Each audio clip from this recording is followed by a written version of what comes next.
Hello everyone, welcome to my channel.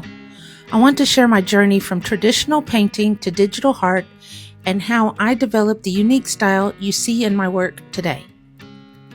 I am trained as a traditional artist with a degree in studio painting, specializing in oil and watercolor. For many years after graduation, I really didn't understand digital art beyond basic graphics. My mother, also a fine artist, had transitioned into digital graphics as technology evolved, but I was still trying to make digital art look exactly like traditional media, which wasn't working out so well. This is one of my first digital pieces, created in Illustrator CS3 somewhere in the decade after college, between 1999 and 2009. I liked how I could break down forms, but the result felt plastic and lifeless.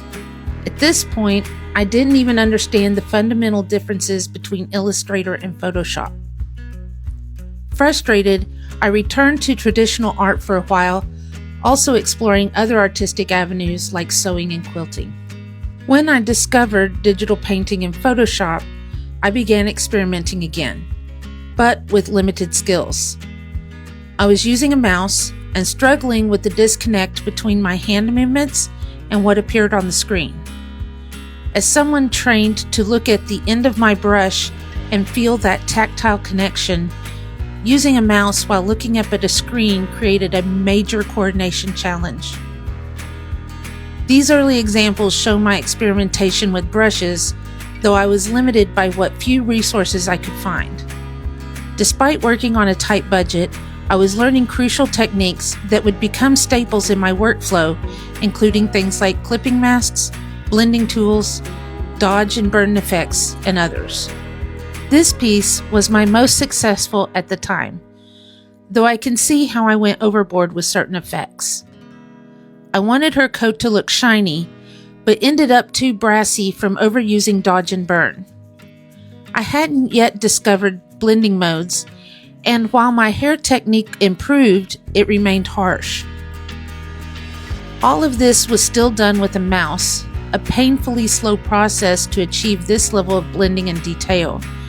It was so exhausting that I took a break from detailed work like this for a while afterward. Then came my first major breakthrough, combining my traditional skills with digital coloring. I adapted the concept of grisaille, which is grayscale underpainting, to my digital process. You can view the time-lapse of this process by clicking on the card link above. This was the first time I had combined techniques in this way. Sabelle was quite successful, though still had rough areas, particularly in the hair, which had starts and stops that were hard from the mouse drawing. But we've now crossed into the threshold of what would become my current style. As I continued developing this process, I created pieces like Cleopatra and others that refined my approach. I also had connected with a stock provider who, at this point in time, began coaching me in the fundamental digital techniques that I lacked. My skills really started to expand. I also gained access to a drawing tablet and began experimenting. This solved some comfort issues. The stylus felt more like a brush than the mouse, and gave me pressure sensitivity for more realistic effects. However, I still struggled with the hand-eye coordination of drawing on a desk while looking at a screen. Everything changed when I received a Wacom Cintiq as a Christmas gift, a tool I had dreamed about for years. My digital art suddenly transformed rapidly. My first full piece with the Cintiq was this rework of Cleopatra, now in a different setting. I created this live on Twitch. Follow me there at MooreArtByLucy, which was another huge step.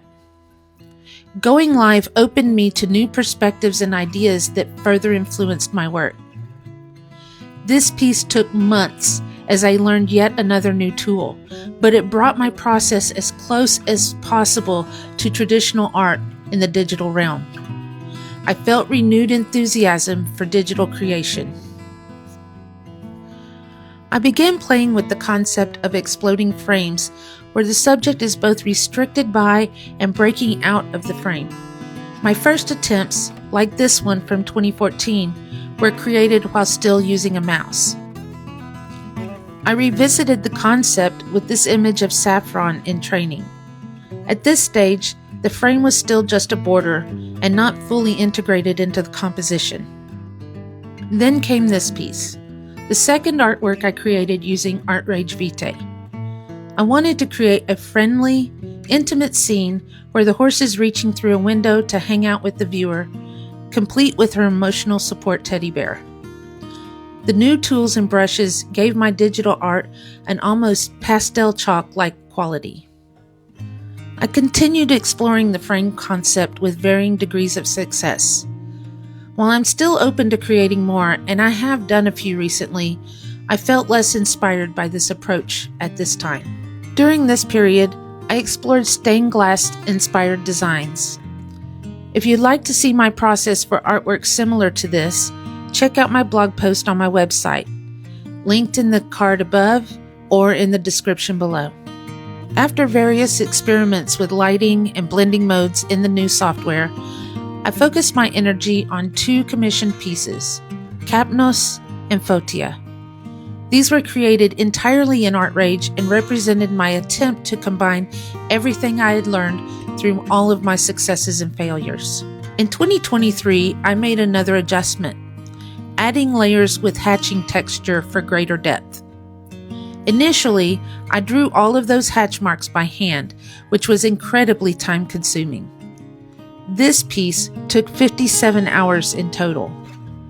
I loved the effect, but needed some streamlining to my workflow. For Inshallah, I created the grayscale version in ArtRage, then added the color, lighting, and effects in Photoshop. I also began experimenting with multiple layers of the drawing scattered throughout, which reinforced the details that might have otherwise got lost in the color work. With Equine and Immortal Mathematics, I continued using the hand-drawn hatching lines, still incredibly time-consuming.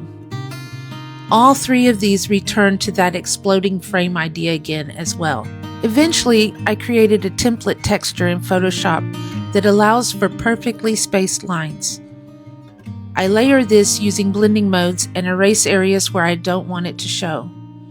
This gives the same effect with a more polished result and a much faster workflow. Ace's Diamond Rio was the first piece using this improved technique. My current process brings together everything I've learned, starting in ArtRage Vitae to produce a very polished digital drawing with a traditional feel, then applying color and effects through various blending modes and techniques in Photoshop. I don't always use the hatching marks, but the rest of the process remains consistent. I'm still experimenting and exploring new possibilities. If you're interested in my art and process, you can find all my social media links in the description below. If you enjoyed this type of discussion video, please hit the like button and let me know you'd like to see more content like this. Do you have questions or comments? I'd love to hear them in the comment section. And until next time, take care of yourselves and each other.